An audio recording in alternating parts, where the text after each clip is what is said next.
যে ব্যক্তি রাতে শীতের দিনে আহাল পরিবার স্ত্রী রেখে লেপ রেখে লাফ দিয়ে উঠে রাতে সালাত আদায় করবে, সেই জন্য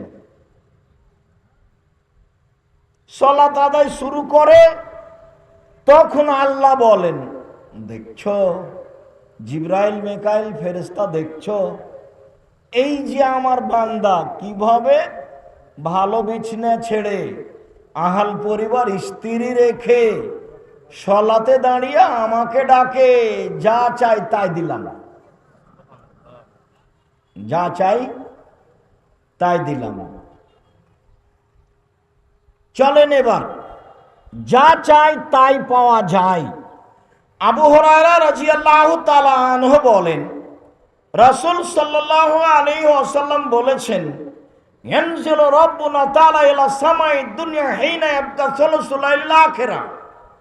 রাতের যখন 3 ভাগের 2 ভাগ পার হয়, তখন আল্লাহ সপ্তম আকাশ থেকে প্রথম আকাশে নেমে আসেন। নেমে এসে বলেন, মায়াদুনি ফাস্তাজিবা লাহু, যে আমাকে ডাকে আমি তার কথা মেনে নিব। মায়াসালুনি ফাউতিয়াহু, যে যা চায় তাকে আমি তা দিয়ে দিব। মায়াস্তাগফিরুনি ফাগফিরা লাহু, যে ক্ষমা ভিক্ষা চায় আমি তাকে ক্ষমা করে দিব। তিনটা বলেন, তিনটা কথা বলেন। উসমান ইবনে আবিল আস রাদিয়াল্লাহু তাআলা আনহু বলেন, আল্লাহর নবী বলেছেন, ইযা কানা নিসফুল লাইল ফতিহাত আবাবুস সামাই, রাত 12টা পার হলে আকাশের দরজা খুলে দেওয়া হয়।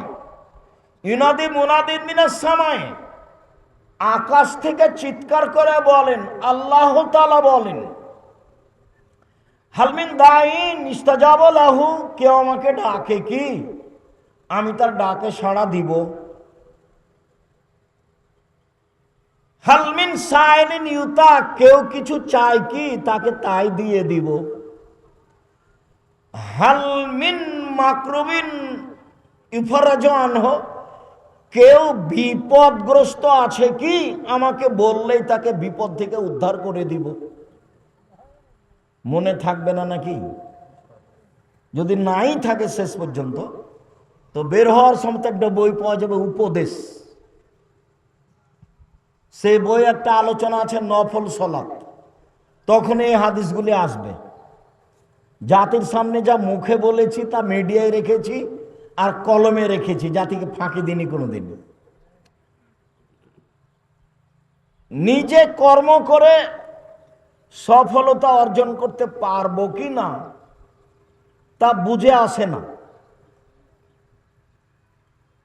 যে কয়েকদিন পৃথিবীতে কাটালাম মানুষ সমাজে, তাতে কিভাবে চললাম, খুব একটা ভালো চলেছি তা মনে বলে না।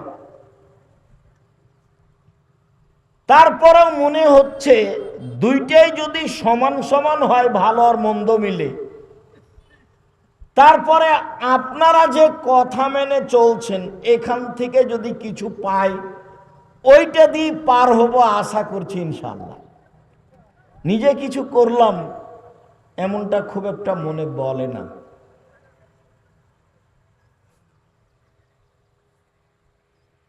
কেন যে আসলাম, কি যে করলাম তা বুঝে আসলো না।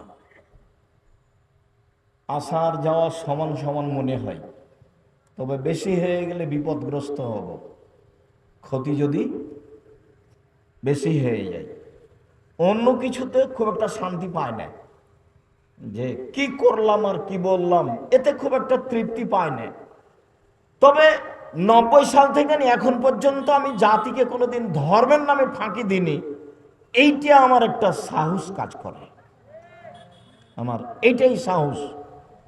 যদি পরকালের সম্বল হিসাবে আমি কিছু ধরতে পারি, তাহলে এখানে আমি ফাঁকে পড়বো না ইনশাআল্লাহ। আমি কোনোদিন কেসা কাহিনী বলিনি মানুষের সামনে, কলমে আমি কোনোদিন কেসা কাহিনী লিখিনি। সম্মানিত দিনী ভাই বোন, বলছিলাম যে রাতে আল্লাহ বলেন কেউ আমাকে ডাকে কি, আমি তার ডাকে সাড়া দিব। কেউ আমার কাছে কিছু চাই কি, আমি তাকে তা দিয়ে দেব। কেউ বিপদে আছে কি, আমাকে বলবে যে আমার মামলা হয়েছে, আমার জমি দখল করে নিয়েছে, আমার ছেলে বিপদে পড়েছে, এরকম কোন বিপদগ্রস্ত লোক আছে কি? হ্যাঁ ছেলে, তুমি কাকে দেখে হাসো? আমার দিকে চেয়ে থাকতে হবে। অল্প সময়, সারাদিন ঘুরে বেড়াচ্ছ। যারা আসেনি, দোকানপাটে বসে আছে, তার কিছু করার আছে? পৃথিবী এরকম, পৃথিবী এরকম। সবাই দিন ধর্ম মানবে না, শুনবে না, জানবেও না। এইভাবে দুনিয়া শেষ হয়ে যাবে। তো যারা এসেছেন তারা অন্তত এটা ভাবেন যে কয়েকদিন বাঁচবো, একটু ভালোই বাঁচার চেষ্টা করব। যে কয়েকদিন থাকতে এসেছি, ফলাফলে তো সন্ধ্যায় যাওয়াই লাগবে। সকালবেলাতে তো আছি, বিকেলবেলাতে সন্ধ্যা হলে এক সময় কি হবে? যাওয়া লাগবে, দিন শেষে যাওয়া লাগবে। তো কিছু ভালো করেই যাই। রাতের 3 ভাগের 2 ভাগ পার হলে অনেক কথা। উমামা বাহেলি রাদিয়াল্লাহু তাআলা আনহু বলেন, রাসূল সাল্লাল্লাহু আলাইহি ওয়াসাল্লামকে জিজ্ঞাসা করা হয়েছিল, আইয়ু দুআ আসমা, আল্লাহ নবী বলেন তো সবচেয়ে দোয়া কবুল হয় কখন, বেশি কবুল হয়?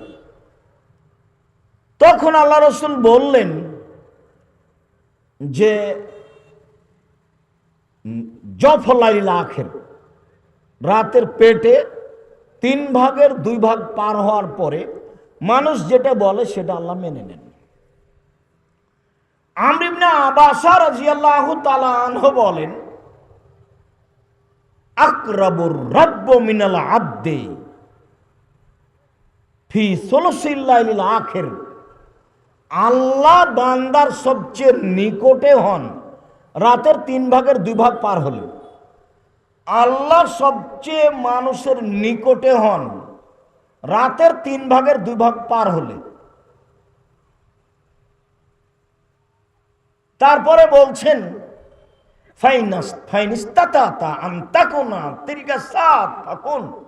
এই শোনো আমর ইবনে আবাসা, তুমি পারবা? তুমি যদি পারো তো এদের সাথে হও, যারা এই সময়ে ডাকে তুমিও তার সাথে হও। এই আমর ইবনে আবাসা, তুমি পারবা? তুমি কি শেষ রাতে যারা ডাকে তাদের সাথে হতে পারবা? ফাকুন, হও। পারলে হও, না পারলে হও। তো একজন সাহাবী এসে বলছেন যে কুনতু আবিতু মা রাসূলিল্লাহ সাল্লাল্লাহু আলাইহি সাল্লাম, আমি একদা সফরে রাতের সাথে রাসূলের সাথে ছিলাম। রাতে আমি একদা রাসূলের সাথে রাতে ছিলাম। ফাতাইতু বি ওয়াজহিহি ওয়া হাজাতিহি, আমি রাত্রে শোয়ার পূর্বে তার সামনে আমি ওজুর পানি আর মেশক নিয়ে এসে দিলাম। যারা বড় মানুষ তাদের সেবা করতে হয়, তাই হলো বড়দের সম্মান করা, আর ছোটকে স্নেহ করা। ভুল হলে গালি দেওয়া হবে না, তো সম্মান করতে হয়। তো অজুর পানি নিয়ে এসেছেন আর মেশক নিয়ে এসেছেন। তা আল্লাহ রাসূল খুশি হয়ে বলছেন, বাহ ভালোই তো, সালমা শেতা, কি চাও চাও দেখি, চাল তুমি কি চাও, চাও তো কিছু আমার কাছে, আমি খুব খুশি হয়েছি। তখন সাহাবী বলছেন, আসআলুকা মুরাফাতাকা ফিল জান্নাহ, আপনার সাথে জান্নাতে থাকতে চাই, বাড়ি গাড়ি চাই না। কোরআন মাজিদে আর হাদিসে কোন জায়গাতে আপনি পাবেন না আল্লাহর নবী আল্লাহর কাছে অর্থ সম্পদ, বাড়ি ঘর, জমি জায়গা চাচ্ছে, কোনো জায়গাতে পাবেন না। পাবেন আল্লাহর নবী বলছেন, রব্বি জিদনি ইলমা, আল্লাহ আমার বিদ্যাটা একটু বেশি করে দাও, কোরআনটা যেন আমি ধরে রাখতে পারি। বলছিলাম শেষ রাতে যারা ডাকে তুমি তার মধ্যে হও, পারলে হও। তো সাহাবী বলছেন যে কি চাইবো, আপনার সাথে জান্নাতে থাকতে চাই। তো আল্লাহ রাসূল বলছেন আওয়া গায়রা যালিক, না না না না এটা নয়, অন্য চাও, অন্য চাও, অন্যটা চাও, এটা নয়, অন্যটা চাও। তখন সাহাবী বলছেন হোয়া দাকা, এটাই চাই, এটাই চাই, অন্য কিছু চাই না। তখন আল্লাহ রাসূল বলছেন আইনে বেকাসরাতিস সুজুদ, তাহলে হবে না, বেশি বেশি সালাত আদায় করে, রাতে সালাত আদায় করে আমাকে সাহায্য করতে হবে, তাহলে হবে। আমি তো সরাসরি নিয়ত পারবো না, সাথে নিতে পারবো না, আমার সাথে থাকতে হলে আমাকে সাহায্য করতে হবে। কিভাবে সাহায্য করবে? রাতে সালাত আদায় করে, তাহলে সাহায্য করা হলো, তাহলে নিয়ে থাকতে পারবে। ইবনে আব্বাস রাদিয়াল্লাহু তাআলা আনহু বলেন বিত্ত ইনদা খালাতি মাইমুনাতা লাইলাতান, একদা আমি এক রাতে আমার খালা মাইমুনার কাছে ছিলাম। ইবনে আব্বাস রাদিয়াল্লাহু তাআলা আনহু বলেন একদা আমি আমার খালা মাইমুনার কাছে রাতে ছিলাম। ও নবী সাল্লাল্লাহু আলাইহি সাল্লাম ইনদাহা, সেই দিন আবার আল্লাহর নবী আমার খালা আমার কাছে ছিলেন। আমিও একদিন তাকদির বশত রাতে খালার কাছে আছি, দেখি সেদিন আল্লাহর নবীও আমার খালার কাছে। ফাত্তাহাদাসা মাহাদিহি সাতান, ঘুমানোর পূর্বে দেখলাম আল্লাহর নবী তার পরিবারের সাথে আমার খালার সাথে কিছু কথা বললেন। স্ত্রীর সাথে পরামর্শ করা লাগবে, চিন্তা ভাবনা করে সংসার করতে হবে। বাজারে গেলে জিজ্ঞাসা করতে হবে কি কি তরকারি লাগবে। আজগবি হুঁশ মোটার মতো বাজার থেকে 2 কেজি বেগুন নিয়ে চলে এসেছেন, তা আগে থেকে তো 1 কেজি আছে, পচে যাবে যে। যেটা জিনিস আছে সেটা আবার নিয়ে আসা হবে না। আর আপনার বউকে 1 কেজি বেগুন নিয়ে এসে দিয়েছেন, 5টা বেগুন ধরেছে, সবকে একসাথে রান্না করতে পারবে না, 4টে করবে আর একটা রেখে দেবে। হঠাৎ করে কেউ আসলে ওইটাই ভর্তা করে খেতে দেওয়া যাবে। 5টা যদি রান্না করে একসাথে শেষ, আর 4টে যদি রান্না করে তো যা আছে তাই হলো, যা হয়েছে 5-এ তাই হবে 4-এ। বুঝা গেল না? বউখান হলো হস্তিনী, ও সংসারই বুঝে না। ওর নাম হলো খাই ভরি, ও বুঝে না সংসার। একটু চিন্তা ভাবনা করে সংসার করা লাগে। যা কিছু কিনা হবে আলিকতে সাদো finish feel Maisa feel Fakhar আল গেনা, মধ্যম পন্থায় খরচ করা, অর্ধেক জীবিকা নির্বাহ। আমার বেতন 10,000, এর মধ্যম পন্থা মানে অর্ধেক জীবিকা নির্বাহ। আমি জমিতে চাষে ধান পেয়েছি 40 মণ, এটার মধ্যম পন্থায় খরচ করতে হবে, এটা আমার অর্ধেক জীবন। এই কথা মুহাম্মদ সাল্লাল্লাহু আলাইহি সাল্লাম বলেছে। আমি 5,000 টাকা মাসে বেতন পাই, এটার খরচের আমার মধ্যম পন্থা আছে, বুঝাতে পারি না মনে হয়। আর বউয়ের সাথে পরামর্শ করে করতে হবে। বউ যদি বলে এই না এই আনো সে আনো, তাহলে থামো, একটু ধীরে, অত নয়, কম, ভালো হবে। তো পরিবারের সাথে কথা বললেন, তোমার একাদা দেখলাম, তারপরে ঘুমিয়ে গেলেন। ফালাম্মা কানা সুলসুলাইল আখিরা, এবার রাতের 3 ভাগ যখন হলো, 3 ভাগের 2 ভাগ পার হয়ে গেছে। ফাকামা ফাকাদা, উঠে বসলেন। ওয়ানাজারা ইলাস সামাই, আকাশের দিকে তাকালেন। সুম্মা কালা, আকাশের দিকে তাকিয়ে ফাকারা, পড়লেন।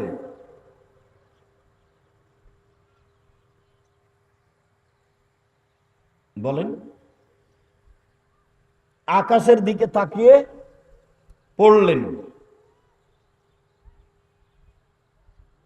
ইন্না ফি খালকিস সামাওয়াতি ওয়াল আরদি ওয়া ইখতিলাফিল লাইলি ওয়ান নাহার লায়াতিন লিউলিল আলবাব, নিশ্চয় রাত দিনের সৃষ্টিতে, আকাশ জমিনের সৃষ্টিতে, রাত দিনের আসা যাওয়াতে জ্ঞানী ব্যক্তিদের জন্য নিদর্শন রয়েছে।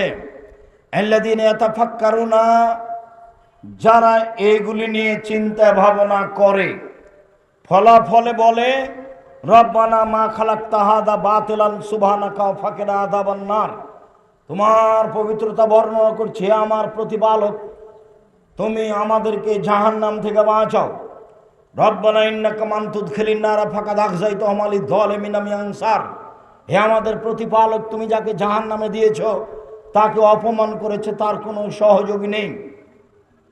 রব্বানা সামেনা, হে আল্লাহ তুমি আমাদেরকে যা বললে তা শুনলাম। তুমি বললে যে ঈমান আনো, ফামান্না, ঈমান আনলাম। রব্বানা ফাগফির লানা যুনুবানা ওয়াকাফির আন্না সাইয়্যাতিনা ওয়া তাওফানা মা'আল আবরার। যেহেতু মেনে নিয়েছি, পাপ ক্ষমা করে দাও। যেহেতু মেনে নিয়েছি, পাপ মিটিয়ে দাও। যেহেতু মেনে নিয়েছি, ভালো মানুষের সাথে মরণ দাও, ভালো মানুষের সাথে মরণ দাও। আর যেটা দেওয়ার ওয়াদা করেছো সেটা দাও। 5 আয়াত পড়লেন। অন্য হাদিসে এসেছে সূরা আল ইমরানের শেষ রুকু পড়লেন। রাতের 3 ভাগের 2 ভাগ পার হয়ে গিয়ে উঠে এই আয়াতগুলি পড়লেন। এরপরে অন্য হাদিস, রাতের 3 ভাগের 2 ভাগ পার হয়ে ইবনে আব্বাস রাদিয়াল্লাহু তাআলা আনহু বলেন, কানা নবী সাল্লাল্লাহু আলাইহি সাল্লাম ইযা কামা লিতাহাজ্জুদ ইয়াকুল, যখন আল্লাহর নবী তাহাজ্জুদ পড়তে উঠতেন তখন বলতেন, আল্লাহুম্মা লাকাল হামদু, হে আল্লাহ প্রশংসা তোমার,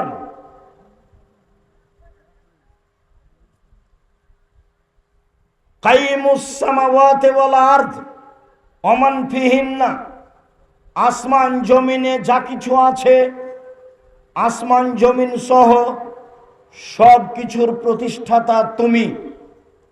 ওয়ালাকাল হামদ, প্রশংসা তোমার,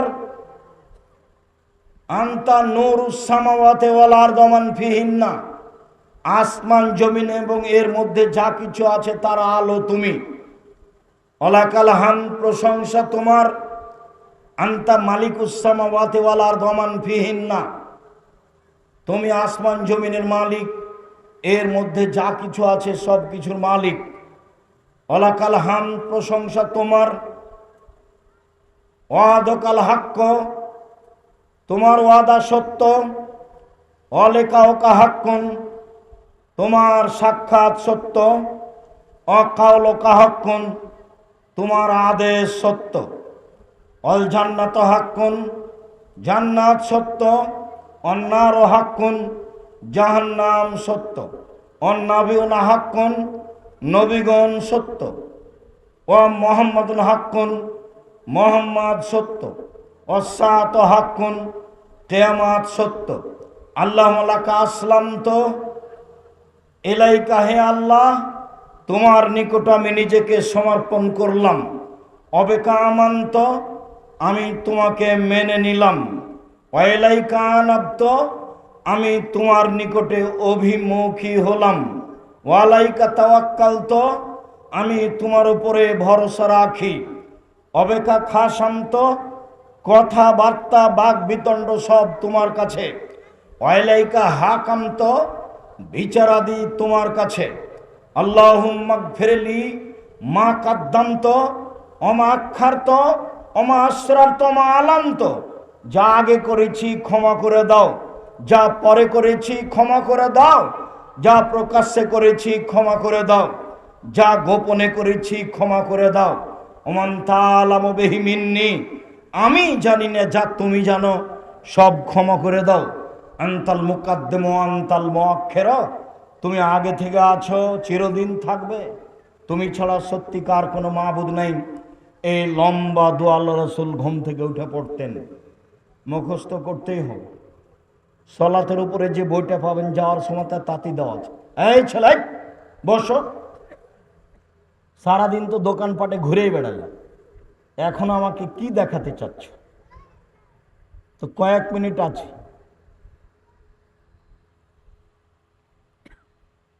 জায়গা থাকলে বসে থাকবেন, জায়গা না থাকলে এক পায়ে দাঁড়িয়ে থাকবেন। আমাকে দয়া করে কোনো কাজ দেখায়েন না যে যাই এখন একটু চা খেয়ে আসে, আচ্ছা হলো বক্তব্য শোনা যায়, এইরকম অপছন্দ নীতি আমার সামনে পেশ করবেন না।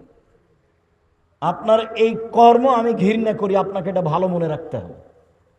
আমি আপনার জন্যই লম্বা সফর অতিক্রম করে এসেছি। ক্লাস থেকে বের হয়ে গাড়িতে উঠেছি 10টার সময়, আমি আসতে আছি। আপনার বউ বাড়িতে আছে, বলে হিসাব আপনি ভালো মানুষ নন, এটাই ঠিক। আপনি দোকানপাটে বসে আছেন, আপনি ভালো মানুষ নন, এটাই ঠিক। আমি জাতিকে কোনোদিন ফাঁকি দিইনি, কেসা কাহিনী বলিনি। আমার জীবনে কোনোদিন আমি মাঝহাব নিয়ে কথা বলিনি। যারা আমার ব্যাপারে কিছু বলে তাকে আমি কিয়ামত পর্যন্ত সময় দিয়েছি। আমার এই 90 সাল থেকে না দীর্ঘ 34 বছরে মাঝহাব নিয়ে একটা বাক্য বলিনি। ও পাতাই পড়ি না, আমি সরকারি পাতায় আমি পড়ি না। ও পাতা নিয়ে আমার কোনো আলোচনা নেই। বিচারের মাঠে আমি বলবো যে আমি কোরআন এবং হাদিসের বাইরে কথা বলিনি। মানুষ হিসেবে জেনে শুনে সব জ্ঞানে যেটা আল্লাহ রাসূলের কথা নয় সেটা বলিনি। কাজে আপনি আমাকে কাজ দেখাবেন কেন? কি বুঝাতে চান আপনি? সম্মানিত দ্বীনী ভাই বোন, ওবাদা ইবনে সামিত বলেন, আল্লাহ নবী বলেছেন, রাতে উঠে আকাশের দিকে মুখ করে কেউ যদি বলে লা ইলাহা ইল্লাল্লাহু ওয়াহদাহু লা শারীকা লাহু লাহুল মুলকু ওয়া লাহুল হামদু ওয়া হুয়া আলা কুল্লি শাইইন কাদির ওয়া সুবহানাল্লাহি ওয়া আলহামদুলিল্লাহি ওয়া লা ইলাহা ইল্লাল্লাহু আকবার ওয়া লা হাওলা ওয়া লা কুওয়াতা ইল্লা বিল্লাহ, তাহলে এখন যা বলবে সেটা মেনে নাও। এখন যদি সালাত আদায় করে তাহলে কবুল করা হবে। মুআয ইবনে জাবাল রাদিয়াল্লাহু তাআলা আনহু বলেন, আল্লাহ নবী বলেছেন, মামিন মুসলিমিন ইয়াবিতু তাহিরান, যে কোনো পুরুষ নারী যদি ওযু করে ঘুমায়, যে কোনো পুরুষ নারী যদি ওযু করে ঘুমায়, ফায়াতাআররা মিনাল লাইলি, শেষে যদি উঠে রাতের 3 ভাগের 2 ভাগ পার হওয়ার পরে, ফায়াসালুল্লাহ খায়রা মিন আমরি দুনিয়া ওয়াল আখিরা, এখন যা চাইবে ইহকাল পরকালের তাই পাবে, যা চাইবে ইহকাল পরকালের তাই পাবে। আমি বলিনি এই কথা, এই কথা মুহাম্মদ সাল্লাল্লাহু আলাইহি ওয়াসাল্লাম বলেন। জাবের রাদিয়াল্লাহু তাআলা আনহু বলেন, আল্লাহর নবী বলেছে, ইন্না ফিল্লাইলি লাসাতান লা ইয়াফিকা আব্দুল মুসলিম, রাতে একটা সময় রয়েছে যে কোনো পুরুষ যে কোনো নারী, যে কোনো পুরুষ যে কোনো নারী এই সময়টার মুখোমুখি হয়। ফায়াসালুল্লাহ খায়রান ইল্লা আতাহু ইয়াহু, এই সময়ে কিছু চাই, যা চাইবেন তাই দিবেন, দিবেনই। জরুরি ভাবে আল্লাহ নবী বলছেন যে ও পাবে। এবার রাতের সালাতের একটা কথা বলে কিভাবে বলবেন সেদিকে যাই, কাছাকাছি চলে এসেছে। উমামা বাহেলি রাদিয়াল্লাহু তাআলা আনহু বলেন, আল্লাহর নবী বলেছেন, আলাইকুম বিকিয়ামিল লাইল ফাইনু তাবুস সালিহিনা কাবলাকুম। আল্লাহ নবী বলছেন, পৃথিবীর মানুষ তোমরা রাতে সালাত আদায় করতে শিখো। এইটা হলো অতীতের নবী রাসূল পরহেজগার মানুষের কাজ। মনে থাকবে না এই বাক্য? মনে হয় ওই আগের ওই হাদিসটা তো ভুলে গেছেন, দামি জান্নাত পাওয়ার জন্য 4টা লাগে, ওইটা যে কখন গেছে। আচ্ছা যাক, ওটা আবার স্মরণ করাবো ইনশাআল্লাহ। তো এখন কি বলা হচ্ছে? আল্লাহ নবী বলছেন, পৃথিবীর মানুষ তোমরা রাতে সালাত আদায় করো। রাতে সালাত আদায় করা অতীতের কাদের কাজ? পরহেজগার নবী রাসূলের কাজ। রাতে সালাত আদায় করা কাদের কাজ? নবী রাসূল, সিদ্দিক, শুহাদা, পরহেজগার মানুষের কাজ। কি হয়? হুয়া কুরবাতুল লাকুম ইলা রাব্বিকুম, রাতের সালাতে আল্লাহকে নিকটে পাওয়া যায়। এক, মাগফিরাতুল লিসায়াত, পাপ মিটে যায়। মানহাতুল লিসলিম, পাপ থেকে দূরে সরে যায়। ছাড়াই দিনরাত মোবাইলে বেটি ছেলে দেখা অভ্যাস যার, মোবাইলে জেনায় লিপ্ত হও যে টিকতে পারো না, কত যে ওয়াদা করলে কত যে ভেঙে গেল। তো তুমি রাতে সালাত আদায় শুরু করো, বাঁচা যাবে। এক, রাতের সালাত আল্লাহর নিকটে হওয়া যায়। 2, পাপ মিটে যায়, 3 পাপ থেকে দূরে সরে যায়, পাপ আর তার মাঝে ব্যবধান হয়ে যায়। দেখো তো তোমার বুদ্ধিতে কুলাই কিনা। চট করে তোমার কথাটা বলে একটা মনে পড়লে একটা কথা শোনা, একটা কথা খুব গুরুত্বপূর্ণ। ইবলিস আল্লাহকে বলছে যে রব্বি, দেখো বলার ঢং কেমন। ইবলিস বলছে আল্লাহকে, রব্বি, ও আমার প্রতিপালক, ইজ্জাতে কাওয়া জালালেকা, তোমার মর্যাদার কসম, তোমার ইজ্জতের কসম, তোমার সম্মানের কসম, লাউবিয়ান্না ইবনা আদম, আদমের ছেলে মেয়েকে ভুল পথে নিয়ে যাব মা দামা তারওয়াহুম ফি আসাদিহিম, যতদিন তার দেহে শ্বাস আছে তাকে পাপ করাবই। বলার ঢংটা কেমন দেখেন তো একটু। কি বলছে ইবলিস? রব্বি, হে আমার প্রতিপালক। কে বলছে বলেন তো দেখি? ইবলিস বলছে। তোমার সম্মানের কসম, তোমার মর্যাদার কসম, তোমার ইজ্জতের কসম, একটা কথা বলি শুনেন। হ্যাঁ বলো। আদমের ছেলে মেয়ের দেহে যতদিন শ্বাস আছে তাকে আমি পাপ করাবই। দেহে যতক্ষণ শ্বাস আছে, চলতে পারে না, বিছানে পড়ে আছে, তবুও পাপ করাবো। দেহে শ্বাস আছে, চলতে পারে না, ততক্ষণ করাবো। তখন আল্লাহ বললেন না যে তুই পারবি না, এই কথা বললেন না। বলছেন ওয়াইজ্জাতি ওয়া জালালি ওয়া ইরতিফায়ে মাকানি, ইবলিস তুই শুনে রাখ, আমার মর্যাদার কসম, আমার সম্মানের কসম, আমার ইজ্জতের কসম, আদমের ছেলে মেয়ে যতবার ক্ষমা চাইবে ততবার ক্ষমা করে দিব। তাহলে একটা কাজ হাতে থেকেই গেল। যদি বলতেন যে ঠিক আছে তুমি পাপই করো, আমি ক্ষমা করব, তো এইভাবে আর বললেন না। বললেন যে যতবার আমাকে ক্ষমার কথা বলবে ততবার ক্ষমা করে দেবো। এই বাচ্চা, ওই ছেলেটা পাশ থেকে উঠে গেল, আপনি খেয়াল করলেন না? ওর তো বুঝার বোধ নেই, মনে করছে এখন যায়। এটা তো দেশে প্রোগ্রাম হয়, এইভাবেই হয়, বাদাম চানাচুর খায়। স্বভাব পরিবর্তন করতে হবে। স্বভাব, এর নাম হলো স্বভাব, এর নাম হলো খারাপ স্বভাব। শেষে চলে আসলাম।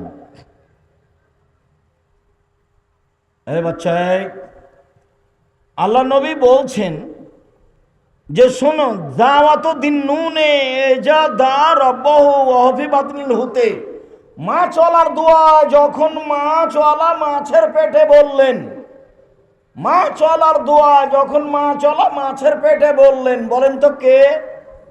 ইউনূস আলাইহিস সালাম। কি বললেন? বলেননি যে ক্ষমা করে দেন, এই কথা বলেননি। বলেননি যে আমি পাপী, আমাকে ক্ষমা করে দেন, এভাবে বলেননি। দেখেন বলার ঢং কেমন। মাছের পেটে বলছেন লা ইলাহা ইল্লা আনতা, তুমি ছাড়া কোনো মাবুদ নাই, স্বীকৃতি। তুমি ছাড়া কোনো মাবুদ নাই, স্বীকৃতি। এই যে মেনে নিলাম তুমি ছাড়া কোনো মাবুদ নেই। লা ইলাহা ইল্লা আনতা সুবহানাকা, তোমার পবিত্রতা বর্ণনা করি, আমি অপরাধী।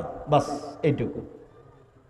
লা ইলাহা ইল্লা আনতা সুবহানাকা ইন্নী কুনতু মিনাজ জালিমিন, তুমি ছাড়া কোনো মাবুদ নাই, তোমার পবিত্রতা বর্ণনা করি, আমি পাপী, আমি অপরাধী, ক্ষমা চাননি। স্বীকৃতি দিয়েছেন যে আমি পাপী, কথা বুঝাতে পারিনি। এখন আল্লাহ বলছেন যে তোমাকে তো আমি বাঁচালামই, কিয়ামত পর্যন্ত এই দোয়া পড়ে যে বাঁচতে চাইবে তাকেও বাঁচাবো। তখন আল্লাহ রাসূল বলছেন মামিন মুসলিমিন এদুবেহা ফি শাইইন, যে কোনো পুরুষ, যে কোনো নারী, যে কোনো পুরুষ, যে কোনো নারী, যে কোনো সমস্যাকে সামনে রেখে এই দোয়া পড়বে, ইল্লা ইস্তাজাবা লাহু, আল্লাহ তার কথা মেনে নেবেন। এটা হলো ইসমে আজম। আর একটা ইসমে আজম বলা আছে, আল্লাহ মিনাসাল্লাকা বিআন্নাকা আনতাল্লাহ লা ইলাহা ইল্লা আনতাল আহাদুস সামাদুল্লাযী লাম ইয়ালিদ ওয়া লাম ইউলাদ ওয়া লাম ইয়াকুল লাহু কুফুয়ান আহাদ। হাত তুলে দোয়া করবেন, হাত তুলে দোয়া করলে হাত ফিরিয়ে দিতে আল্লাহ লজ্জা পায়, খালি হাত। ইবাদতের জগতে একটা গুরুত্বপূর্ণ ইবাদত হলো হাত তুলে দোয়া করা। আব্দুর রাজ্জাক এসে আপনাদের চাপে তো হাত তুলে দোয়া তুলে দিয়েছি, আমরা কোনোদিন হাত তুলে দোয়া তুলে দিইনি। আমরা চিরদিন বলে আসছি রাসূলের পদ্ধতিতে আসেন, একাই করবেন, কবরস্থানে গিয়ে একাই করবেন, পানি চাওয়া ছাড়া। পানি চাইতে মাঠে গেলে এইভাবে, আর পানি জুমা মসজিদে মুসল্লিকে নিয়ে চাইলে এইভাবে, সবাই মিলে। এছাড়া সব জায়গায় একাই। নিজের কথা নিজে বলেন, অপরের সামনে বললে শরম পাবেন। নিজের কথা নিজে বলেন, ভালো হবে। লম্বাই সময় ধরে হাত তুলে আল্লাহকে বলেন, চোখের পানি আসে যেন। আল্লাহর কাছে সবচেয়ে প্রিয় কাজ চাওয়া। লাইসা সাইয়ুন আকরাম ইনদাল্লাহি মিনাদ দুআয়ে। চাওয়া কাজটা যত আল্লাহর কাছে প্রিয়, হজ তত প্রিয় নয়। কিছুই নাই, চাওয়া কাজটা চাইলেই খুশি। আবার বলছেন যে লাইসা সাইয়ুন আহাব্বা ইলাল্লাহি মিন কাতরাতাইনি। চোখের পানি ওর কাছে ইবাদত হিসাবে যত প্রিয়, পৃথিবীর কোনো ইবাদত তত প্রিয় নয়। তাহলে হাত তুলে 1 ফিরিয়ে দিবেন না, 2 চাওয়া পছন্দনীয়, 3 কেঁদে সবচেয়ে পছন্দনীয়। আর বললেন যে মান বাকা মিন খাশিয়াতিল্লাহ, কেউ যদি আল্লাহর ভয়ে কাঁদে, লাইয়াদখুলান নারা হাত্তা ইয়ালাজাল জামালু ফি সামিল খের বা ফিল জামাল।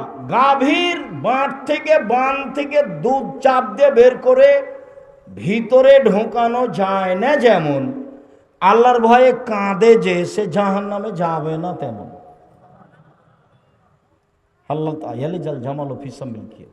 যতক্ষণ পর্যন্ত আপনার চোখের পানি না আসছে ততক্ষণ পর্যন্ত আপনি চেষ্টা চালান। রাতের সালাত, দামি জান্নাত, হাত তুলে চাওয়া, ফেরত হবে না। ইসমে আজম পড়া গ্রহণ হবেই, ছোট হোক আর বড় হোক। চাওয়া প্রিয় কাজ, কান্নাকাটি করে চাওয়া সবচেয়ে প্রিয় ইবাদতের জগতে। জরুরি কথা, যে কোনো মূল্যে 5 ওয়াক্ত সালাত আদায় করতে হবে। জরুরি কথা, হালাল রুজি উপার্জন করতে হবে। জরুরি কথা, কোরআন তেলাওয়াতে অভ্যাসী হতে হবে। সূরা ইখলাস হলেও 3 বার, যে কোনো সময় 24 ঘন্টায় অন্তত 1 বার, 3 বার পড়তে হবে। জরুরি কথা, 2 জন যেখানে বসে আছে সেখানে বসবেন না, যার নাম আড্ডা পিটা। আড্ডা পিটে যে বদমাইশ খারাপ মানুষ, সে শয়তানি চালচলন তার কাছে আছে। টুপি মাথায় আছে আর আরেকজনের বদনাম হচ্ছে, আরও বলছে তুই ঠিকই বলেছিস, ও আসলেই খারাপ। তাহাজ্জুদ পড়ে এইভাবে আল্লাহকে বলে কিছু হবে না। আড্ডা পিটা চিরদিনের জন্য হারাম, মনে থাকে যেন। বাংলাদেশের সর্ববৃহৎ প্রতিষ্ঠান জামিয়া সালাফিয়া, আয়তনে, শিক্ষা মানে, শিক্ষক জনসংখ্যায়, আয়তনে বিশাল পরিধি নিয়ে। তাতে জামিয়া সালাফিয়া রূপগঞ্জ, নারায়ণগঞ্জ, ঢাকা প্রায় ৭৪ বিঘা জমির উপরে, 22 বিঘা মেয়েদের জন্য। রাজশাহী প্রায় 35 বিঘা জমির উপরে, মেয়েদের জন্য যেটা রেডি সেটা 60 বিঘা জমির উপরে, 33 শতকের বিঘায় 60 বিঘা জমির উপরে। আপনার পাশে দিনাজপুর যে সেটা 20 বিঘা জমির উপরে প্রায়। আয়তনে সবচেয়ে বড় জামিয়া সালাফিয়া। ছাত্র সংখ্যায় প্রায় 5,000 ছেলে মেয়ে পড়াশোনা করে, প্রায় 5,000, 519 জন এতিম আছে। শিক্ষক সংখ্যায় 300 জন শিক্ষক শিক্ষিকা। মানগতভাবে সৌদি আরব, ইন্ডিয়া, বাংলাদেশ সৌদি আরবের শিক্ষক মদিনা বিশ্ববিদ্যালয় থেকে পাঠদান করেন, ইন্ডিয়া থেকে এসে পাঠদান করেন, বাংলাদেশের আছে বড় বড় বিদ্বান। প্রতি মাসে বেতন লাগে 32 লক্ষ, প্রতি মাসে বেতন লাগে 32 লক্ষ। ফর্ম পূরণ হয় পুরো ডিসেম্বর, 1 তারিখ থেকে 30 ডিসেম্বর পর্যন্ত। ভর্তির তারিখ 1 জানুয়ারি। মনে রাখা ভালো হবে। আর একদিনে ছেলে মেয়ে মানুষ হয় না, বহুদিন সময় লাগে। একটু লম্বা সময় ছেলে মেয়েকে পড়াতে হবে, ধৈর্য হারা হবে না। আর পয়সা আপনাকে খরচ করতে হবে, প্রয়োজনে গার্মেন্টসে কাজ করে, প্রয়োজনে দিন মজুরি করে। টাকা নাই বলে ছেলেকে প্রতিষ্ঠান থেকে নিয়ে আসবেন না, আপনার লজ্জা করা উচিত। দিনে কাজ করলে 500 টাকা ইনকাম করবেন, এদিকে দিন মজুরিরা দিনে কত টাকা? 500 থেকে শুরু, উপরে আছে। 1 মাসে 15,000, রাজশাহীতে লাগে মাসে 3,200, সবই আছে এখন। বাড়ির অসুবিধা দেখিয়ে বাচ্চা নিয়ে আসবেন না, কাপুরুষের পরিচয় দিয়েন না। দিন মজুরি করে ছেলেকে পড়ান, এটা আল্লাহর নবী বলছেন, আদেশ। আনফেকালা ইয়ালেক মিন তাওলেক, উপার্জন করে ছেলে মেয়ের পিছনে খরচ করো। বাপের জমিদারি দিয়ে করেন, ব্যবসা দিয়ে করেন, দিন মজুরি দিয়ে করেন, না হয় নিচে নেমে যান, আবার ভিক্ষা করে করেন। ভিক্ষা করে ছেলে মেয়েকে পড়াতে হবে, ছেলে মেয়েকে বাড়িতে নিয়ে আসা যাবে না 25 থেকে 30 বছর পর্যন্ত। যতদিন আপনি বেঁচে আছেন, 25-30 বছর পরে হিসাব করতে হবে ছেলে কি করবে। গার্মেন্টসে চাকরি করবে না দিন মজুরি করবে না কি করবে 25 থেকে 30 বছর পরে। জাতির ক্ষতি করিনি মর্মে যা বলি মিডিয়ায় পাবেন, অনলাইন আল ইতেসাম টিভি। আর সম্মেলন রাজশাহীতে 7-8 এই যে নভেম্বর, সবাই যাবেন। রংপুর, লালমনিরহাট, নীলফামারী, কুড়িগ্রাম, পঞ্চগড়, ঠাকুরগাঁও, দিনাজপুর, এইসব এলাকার লোককে আমি অন্তর থেকে বেশি ভালোবাসি। জামিয়া সালাফের অধিকাংশ কর্মচারী সব এইসব ডিস্ট্রিক্টের। শিক্ষক কর্মচারী রংপুর, গাইবান্ধার প্রায় শিক্ষিকা, আর বড় বড় শিক্ষক যারা তারা বাহিরের। এদিক দিয়ে আপনারা পিছনে। ভালো মানের শিক্ষক গড়ে তুলতে কম পারছেন। ঘুরে রাজশাহী ওরা যে কি পেল। 7-8 ফেব্রুয়ারি অবশ্যই যাবেন। ছেলে মেয়েদের ব্যবস্থা আছে, বিশাল মসজিদ আছে 90% জমির ওপরে, জামিয়া সালাফে ডাঙ্গিপাড়া। যা ছিল মাঠে, সবাই যদি মসজিদে যায় সমস্যা হবে না। আবার 4 তলা, 2 তলা পুরো মসজিদ, 3-4 ক্লাসরুম হিসাবে আছে। বিশাল মসজিদ, 5,000 মানুষ, এমনিতে 3,000-এর ব্যবস্থা। 5,000 মানুষ একসাথে এক ফ্লোরে সালাত আদায় করতে পারবে। 1 তলা 2 তলা তো আছে। নিয়ামত আল্লাহর দেওয়া, দেখতে যেতে হবে। বিষয়ভিত্তিক বক্তব্য হবে, কাউকে উঠানো হবে না, কাউকে নামানো হবে না। এই করলে এই হবে, সেই করলে এই হবে, এই কথা নয়। বাস কোরআন এবং হাদিস বিষয়ভিত্তিক, আগে বিষয় দেওয়া আছে, 19-20 হবে না। এরপরে যাওয়ার সময়তে আমিও পছন্দ করি আব্দুল্লাহর বক্তব্য, আব্দুল্লাহর কলম সবাই পছন্দ করে, দেখি মানুষ কমবেশ আছে। তো তার বই আছে মিন্নাতুল বারি, বুখারীর ব্যতিক্রম ব্যাখ্যা, নিয়ে যাবেন। আর আমিও চেষ্টা করেছি এইসব বইগুলি, এই বক্তব্যগুলি একটা বইয়ে দেওয়া, সেটা হলো উপদেশ। এছাড়াও আমিও চেষ্টা করেছি ভালো থেকে ভালো করে নামাজের উপর একটা বই লেখা, সলাতের উপরে। তো সলাতের উপরে বইটা আব্দুর রাজ্জাক বিন ইউসুফ, আরও যা কিছু আছে। দুয়ার কথা বলছিলাম, হাত তুলে দোয়া, আরও যা কিছু বই আছে। কিছুই না পারা গেলে একটা আল ইতেসাম পত্রিকা, 50টা প্রশ্নের উত্তর আছে। লক্ষ লক্ষ টাকা খরচ করে এই পত্রিকা ছাপানো হয়। অনেক কর্মচারী, অনেক লেখক, অনেক গবেষক, 10-12 জন খালি মুফতি। ফতোয়া বোর্ডে ফতোয়া পাস হয়, তারপরে লেখা হয়।